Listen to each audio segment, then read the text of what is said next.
What's going on, guys? Welcome back to Masculine Energy. So in this video, we're going to talk about confidence and attraction. But before we go into the video, I want you to hit the subscribe button down below, hit the notification bell so you get notified. Fun fact about this video, by the way, I'm shooting it in my underwear. You can't see it. Yeah. So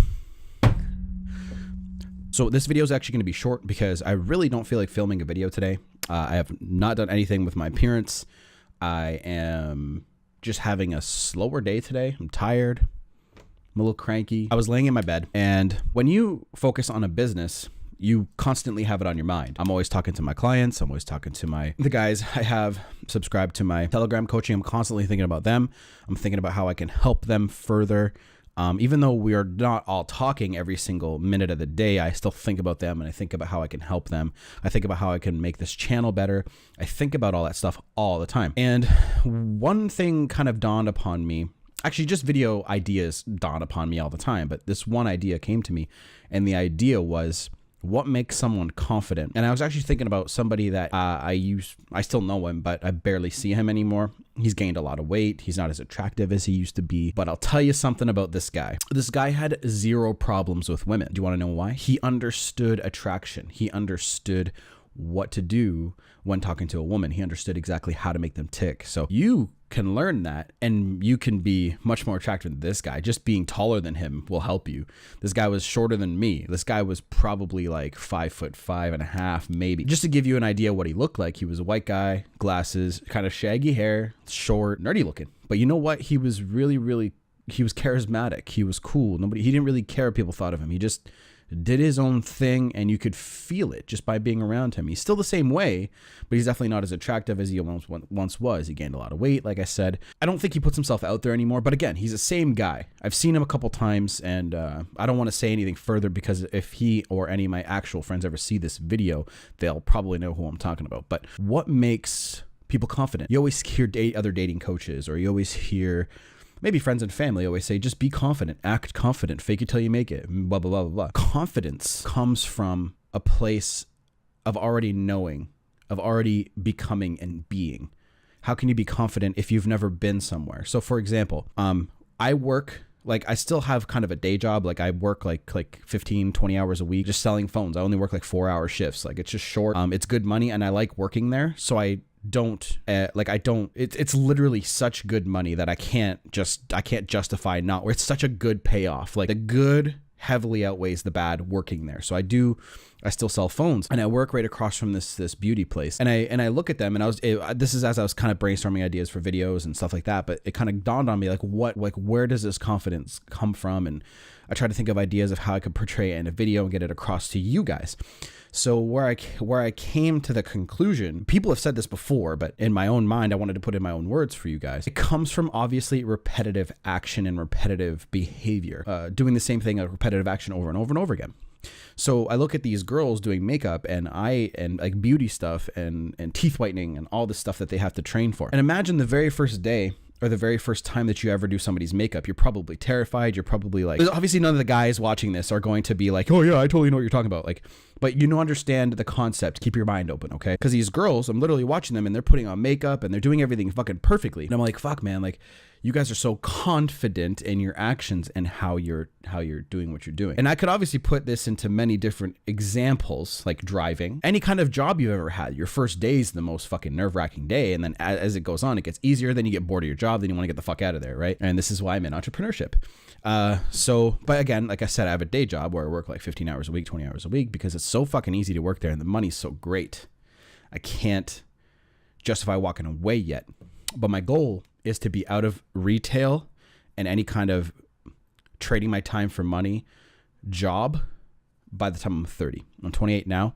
And by the pace that this business is going and my other business is going, it'll be an easy day to walk out of there. So, but we'll see. We'll see what happens. I'll see how much you guys like me. So anyway, where does confidence come from? Repetitive action and competence. Confidence comes from competence, practice. So when you're from age 0, when you're in your womb, to age 7, they say that our brain waves are actually different than they are until when you reach like teenagehood. from like 8 and on so far. And it totally makes sense because when you are learning to do things in this society that we have, learning, school, getting along with others, not pooping your pants, taking a shit properly in the right places, you know, things that you don't really think about because you had the social conditioning when you were young. You have to be taught that from someone or from something, aka your environment. So why do you go to school? Well, you go to school from like age 3-4 to 7 and so on and so on, because you have an environment of other kids around you. So from age 1, well, age like, you know, like month 1 to 7, parents are there. Then you get introduced to teachers, then you get introduced to other kids, and so on and so forth. That's why your brain waves, nature always knows, because our brain waves are literally different until you reach a certain age. And then after that age, that's when that's the only way to learn, is by repetition. So this is why kids who grow up learning like 2 or 3 languages learn it so much easier than adults do, because adults have to practice and do repetitive action over and over. So imagine as a kid, you have great parents who teach you how attraction works. They wouldn't do it in a sexual way, obviously, but they would say like, this is how you behave with other kids. My father always said, don't hit girls, don't touch girls' bums, don't do certain things unless they say it's okay. My father taught me that. And that's a great thing, because obviously inappropriate touching is inappropriate. But imagine if parents took it a step further and said, okay, like this is what certain roles men have, and this is what role that. It sounds odd and it sounds a little bit weird, but again, try to keep your mind open. So imagine if we started teaching kids this stuff about confidence and about how to be good at certain things. Like, I'm kind of just rambling on here a little bit, but imagine if we started teaching kids that. And the thing is, and the reason I'm saying this is, we're teaching young kids certain things, like the way our society is going, the way feminism is going, and the way that the feminist movement and certain things are changing the way that men are growing up. So men are growing up thinking that they have to be white knights and thinking that they have to be like saviors of women and put them on pedestals. And see if we from a young age learned that it's not, like, obviously there's different ways of thinking, and I'm not at the level where I can make decisions to help influence some sort of, you know, government to make this change. But if we had enough people learning the same things and applying it and kind of just reverse some of the stuff that we've been learning, then we could go forward. And now I'm just rambling here, but confidence comes from competence, and you as an adult have to practice and practice and practice. So all the fellows that I talk to, they're all like, well, how do I do this and how do I do that? Well, you're overanalyzing it. You just have to practice it. So how do you get good at sports? How do you get good at skating? How do you get good at walking? You fucking practice it. When you're a kid, when you start walking, you keep when you fall down, you get up. When you ride a bike, you fall down, you get back up. When you drive, you suck at driving. Guess what? You go out with somebody to teach you how to drive. So you keep practicing and you keep practicing. And when you have a lot of aspects and areas in your life taken care of and you're happy, it also makes it easier for you to be a confident person, because you don't have things weighing on your mind. You're confident in life because you're taking care of business the way you like to. So again, I have another business that I do, social media marketing and Kindle publishing. I do 2 of those. And one I do heavily more than the other, but I know how to do that stuff now. So again, if I ever lost my job, my day job, quote unquote, that I have, I also have social media marketing. Do you ever think I'm worried? Do you guys think I'm ever fucking worried about anything? No. I know some of you guys are. I know some of you guys are worried about finances probably the next couple of months. You guys live paycheck to paycheck, right? So when you tackle and focus on certain parts of your life more than others, you're going to get better and better and better at it. So what you do is you learn. You learn from a coach. You learn from a mentor. You watch what someone does until you feel competent enough to go practice. And when you practice and you get fucking rejected, you don't put your tail between your legs and act like a bitch. You get back up and you do it again. And you do it again.